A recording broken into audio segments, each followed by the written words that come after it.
Hello everyone, कैसे आप सभी। आई होप आप सभी अच्छे होंगे।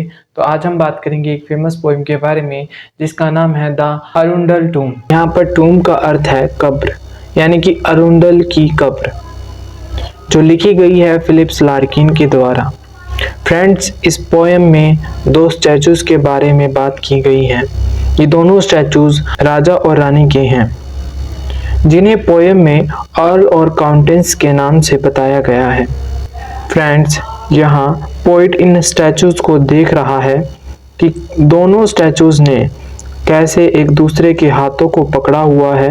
यानी पोइट इस पोएम में इन स्टैचूज के बारे में बता रहा है कि वो स्टैचूज कैसे दिख रहे हैं और उनके ऊपर समय की कैसी मार हुई है। अब स्टैंजास को पढ़ते हैं और लाइन टू लाइन एक्सप्लेनेशन करता हूँ इनकी मैं, ताकि आपको ज़्यादा समझ में आए। Side by side, their face blur. The earl and countess lie in stone. यानी नवाब और उसकी पत्नी का स्टैचू एक साथ धरती पर पड़ा है और उन दोनों का फेस समय के कारण धुंधला हो गया है। Their proper habits vaguely shown as joint armor stiffened plea. यानी समय बीतने के कारण नवाब और उसकी पत्नी के कपड़े खराब हो गए हैं और उन कपड़ों पे लगी समय की मार साफ देखी जा सकती है। And that faint hint of the absurd, और कुछ बेकार सी बात यह है, the little dogs under their feets, यानी उनके पैरों के पास छोटे से कुत्ते भी हैं।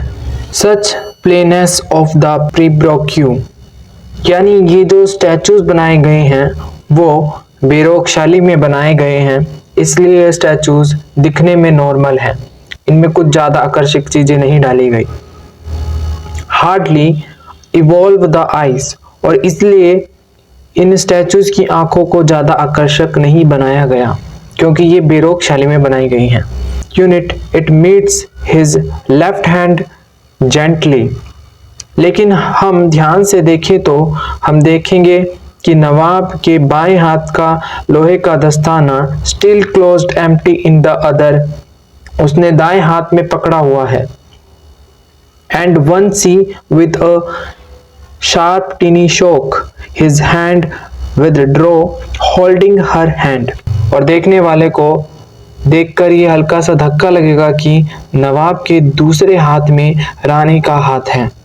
They would not think to lie so long, यानी अर्ल और उसकी पत्नी ने कभी नहीं सोचा होगा कि ये स्टैचू इतने लंबे समय तक याद रखे जाएंगे।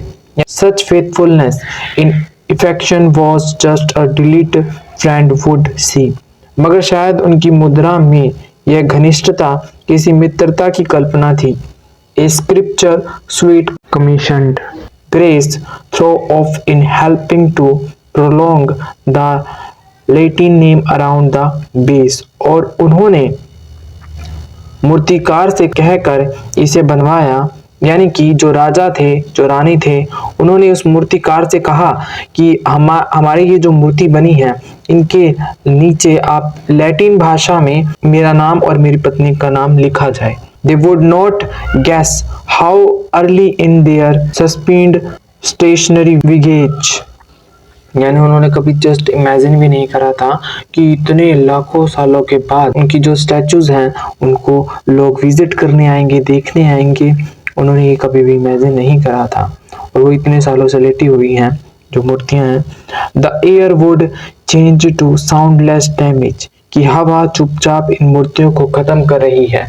एक एग्जाम्पल लो कि आप एक पेपर रखते हो और 10 साल बाद 20 साल बाद उसे देखोगे तो वो डैमेज हुआ मिलेगा, आपको वो पीला हुआ मिलेगा। वैसे ही इन मूर्तियों के साथ हो रहा है कि हवा उन्हें चुपचाप खत्म कर रही है। Turns the old tentery away, how soon succeeding eyes begins to look not read, यानी मूर्तियों पर जो लिखे हुए शब्द हैं अब लोग केवल उन्हें देख सकते हैं, पढ़ नहीं सकते। यानी कि समय की मार ने, जो हवा है, उसने ऐसा प्रभाव डाला है उसके ऊपर, जो लिखा हुआ है उसको नष्ट किया है। अब उन लिखे हुए शब्दों को केवल देखा जा सकता है, पढ़ा नहीं जा सकता। Rightly they persist, linked through length and breadth of time. Statues वहाँ पर बहुत लंबे समय से हैं, यानी कि एक टाइम की सिचुएशन बताई गई है कि जो टाइम है उसकी लेंथ है और ब्रेथ है, मतलब बहुत लंबे समय की बात की गई है। कंक्लूजन ये निकलता है इस लाइन का। Snowfall update light each summer through the glass. सर्दियों में बर्फ और गर्मियों में तेज चमकती हुई सूर्य की धूप इन स्टैचूज को धीरे धीरे खत्म कर रही है।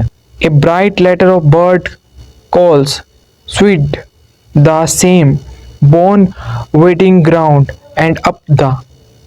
पक्षियों की बीटें जमीन पर बिखरी पड़ी हैं। वहां पर बहुत सारी कब्रें हैं जिनमें मृत व्यक्तियों की हड्डियां पड़ी हुई हैं। यानी कि एक कब्रिस्तान की बात की गई है और कब्रिस्तान में जो पक्षी है वो बीट कर रहे हैं, बहुत सारी ज़मीन पर बीटें पड़ी हैं और ज़मीन के अंदर क्या है, बहुत सारे लोगों की जो अस्थियां हैं वो मौजूद हैं।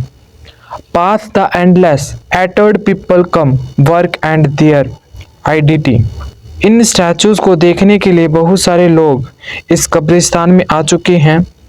उनका आना जाना भी इन स्टैचूज को नुकसान पहुंचाता है। No helpless in the hollow of an memorial as a throw. यानी जिस समय अर्ल और उसकी पत्नी रहते थे वो सारा का सारा समय कैसा समय था, वो सारा का सारा समय साहस का समय था, जहाँ पर लोगों के अंदर बहुत ज़्यादा साहस था। उस टाइम को बीते हुए काफ़ी लंबा समय हो गया है। आज का युग आधुनिक युग है जो खोखला है। Of smoke in slow suspended skin above their scape of history, only an attitude remains। अब वो सिर्फ इतिहास के अंश बनकर रह गए हैं, वो सिर्फ धुएं के उलझे हुए और अस्पष्ट, जिसमें कुछ नहीं देखा जा सकता, जालों की तरह है। समय के बीतने ने उन्हें उनकी असली पहचान से दूर कर दिया है, अब केवल उनका एटीट्यूड रह गया है। Time has ट्रांसफिग्यस। ट्रांसफिग्यस का मतलब होता है रूप बदलना, कि जो समय है वो अपना रूप बदल लेता है। दैम इनटू अनट्रूथ, किस में बदल लेता है, असच में। द स्टोन फिडिलिटी, यहाँ पर फिडिलिटी का अर्थ है वफादारी। जो पत्थर है, जो स्टोन है वो वफादारी। They hardly means have come to be, मुश्किल से इसका मतलब दे आर फाइनली बेलजोन। बेलजोन का मतलब होता है चिन्ह, यानी कि जो ये पत्थर हैं, जो ये स्टैचूज हैं, वो किसका मतलब है, वफादारी का प्रतीक है। यानी कि उनको मरे हुए कितना समय हो चुका है, अब जो इनकी ये प्रतिमाएं हैं वो किसका प्रतीक है, एक वफादारी का चिन्ह बन चुकी हैं। एंड टू प्रूफ, और साबित कर चुकी हैं, over almost instinct almost true, कि वो क्या प्रूफ कर चुकी हैं, वो सच को प्रूफ कर चुकी हैं। कैसा सच, What will survive of us is love, कि आखिरी में क्या जिंदा रहता है, प्यार जिंदा रहता है। यानी कि वो इसके अंदर लास्ट में मैसेज देते हैं कि आखिरी में सब कुछ खत्म हो जाता है, बस क्या जिंदा रहता है, प्यार जिंदा रहता है। यानी कि इसका पूरे के पूरे थीम इस मोन्यूमेंट पर आधारित थी, इस पूरी की पूरी पोएम में। अब लास्ट में एक बार मैं हिंदी में बता देता हूँ, शुद्ध हिंदी में, कि पूरे के पूरे स्टैंजे का निचोड़ क्या है। समय के गुजरने के साथ साथ उन प्रतिमाओं की पहचान धुंधली हो गई है। जो मूर्तिकार ने जो मूर्तियां बनाई हैं, वो प्यार सिर्फ उन मूर्तियों में ही सिमट कर रह गया है, क्योंकि अब वो जिंदा नहीं हैं, वो मर चुके हैं। परंतु उनके जो स्टैचूज के मध्य एक दूसरे के लिए जो प्यार है वो हमेशा जिंदा रहेगा।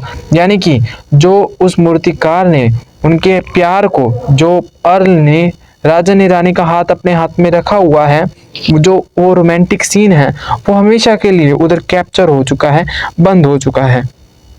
तो आई होप आपको ये पूरे का पूरा कंक्लूजन समझ में आया होगा। अगर आपको वीडियो अच्छी लगती है तो अपने दोस्तों के साथ शेयर करें, चैनल को सब्सक्राइब करें। आगे ऐसी ऐसी वीडियो आती रहेंगी, तो चैनल के ऊपर बने रहें। Thank you for watching.